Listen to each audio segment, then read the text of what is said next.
আসসালামু আলাইকুম দর্শক, matrimonial.com.bd পক্ষ থেকে আমি অনন্যা সকলকে স্বাগত জানাচ্ছি। রাজশাহীর ইঞ্জিনিয়ারিং বিভাগে পড়ুয়া 22 বছর বয়সী একজন অবিবাহিত মুসলিম পাত্রীর বিয়ের প্রতিবেদনে।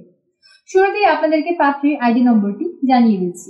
আমাদের এই পাত্রীর আইডি নম্বর হচ্ছে 195028। আবারও বলছি, পাত্রীর আইডি নম্বর হচ্ছে 195028। আমাদের আজকের এই পাত্রীর নাম মৌ খাতুন, তার ডাক নাম মৌ। পাত্রীর বয়স 22 বছর, তার উচ্চতা 5 ফুট। পাত্রী মুসলিম পরিবারের সন্তান এবং ধর্মীয় অনুশাসন মেনে চলেন।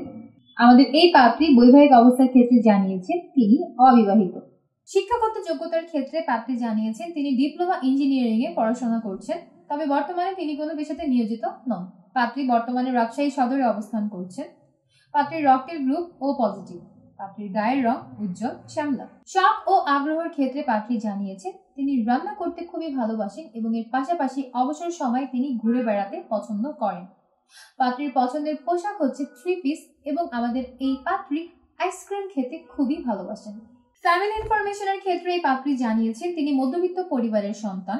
তার পরিবারে আছেন বাবা, এক ভাই এবং এক বোন। বোন বিবাহিত এবং ভাই অবিবাহিত। পাত্রী বর্তমানে তার বাবা এবং ভাইয়ের সাথে রাজশাহী সদরে অবস্থান করছেন। রাজশাহী হচ্ছে পাত্রীর স্থানীয় ঠিকানা এবং পাত্রী বড় হয়েছেন রাজশাহী শহরে। পার্টনার এক্সপেকটেশনের ক্ষেত্রে আমাদের এই পাত্রী জানিয়েছেন তিনি মূলত একজন শিক্ষিত, নম্র, ভদ্র, প্রতিষ্ঠিত পাত্রের সন্ধান করছেন।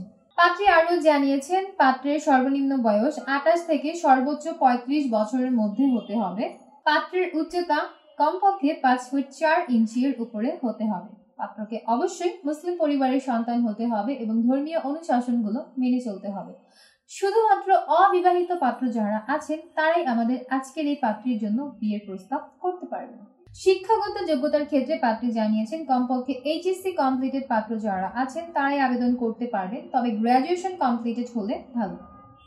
যে কোনো গায়ের রঙের পাত্রদের বিয়ের প্রস্তাবে আমাদের এই পাত্রী আগ্রহী আছেন। বাংলাদেশের যে কোনো জেলার পাত্রদের বিয়ের প্রস্তাবকে তিনি সাদরে গ্রহণ করবেন, তবে ধূমপান গ্রহণযোগ্য হবে না। হালাল উপার্জনক্ষম যে কোনো চাকরিজীবী বা ব্যবসায়ী পাত্র যারা আছেন তারাও আমাদের এই পাত্রীর কাছে অগ্রাধিকার পাবেন। এবং পাত্রী আরও জানিয়েছেন তিনি প্রবাসী প্রস্তাবেও সমানভাবে আগ্রহী আছেন, তবে সীমাবদ্ধতার ক্ষেত্রে পাত্রী জানিয়েছেন নোয়াখালী ও বরিশালের পাত্রদেরকে বিয়ের প্রস্তাব না করতে অনুরোধ করা হয়েছে, কারণ পাত্রী নোয়াখালী বা বরিশালের দিকে ভবিষ্যতে অবস্থান করতে আগ্রহী নন। এই ছিল দর্শক আমাদের আজকের পাত্রীর বিয়ের প্রতিবেদন শুনে যাদের ভালো লাগছে এবং পাত্রীর সাথে কথা বলে দেখতে চাচ্ছেন, এখনই ডাউনলোড করুন ম্যাট্রিমোনিয়াল অ্যাপ। সম্পূর্ণ ফ্রিতে রেজিস্ট্রেশন করে একটা অ্যাকাউন্ট ওপেন করুন। আপনার অ্যাকাউন্টের সার্চ অপশনে গিয়ে পাত্রীর আইডি নম্বরটি সার্চ করুন, অতঃপর তার প্রোফাইলের কন্ট্যাক্ট থেকে নম্বর নিয়ে সরাসরি যুক্ত হয়ে যান আমাদের এই পাত্রীর সাথে। আমি অনন্যা আজ বিদায় নিচ্ছি। দেখা হচ্ছে পরবর্তীতে নতুন কোনো পাত্র কিংবা পাত্রীর বিয়ের প্রতিবেদনে। এবং আপনারাও যারা চাচ্ছেন আপনাদের প্রতিবেদনটি আমাদের মাধ্যমে আমাদের পেজে পোস্ট করতে এবং আপনার রিকোয়ারমেন্ট অনুযায়ী পাত্রপাত্রীর সন্ধান খুব দ্রুত পেতে এখনই আমাদের পেজের হটলাইনে কল করুন অথবা বিভিন্ন এজেন্টদের হোয়াটসঅ্যাপ নম্বরে যোগাযোগ করুন। সেই সকল নম্বরে যোগাযোগ করলে এজেন্টরা আপনাকে সুন্দর করে আপনার ফর্মটা ফিল আপ করে দেবে এবং আপনার প্রতিবেদনটি তৈরি করে পোস্ট করে দেবে আমাদের ফেসবুক পেজে। দেখা হচ্ছে পরবর্তীতে নতুন কোনো পাত্রপাত্রীর প্রতিবেদনে। ততক্ষণ পর্যন্ত সবাই ভালো থাকবেন, সুস্থ থাকবেন। আল্লাহ হাফেজ।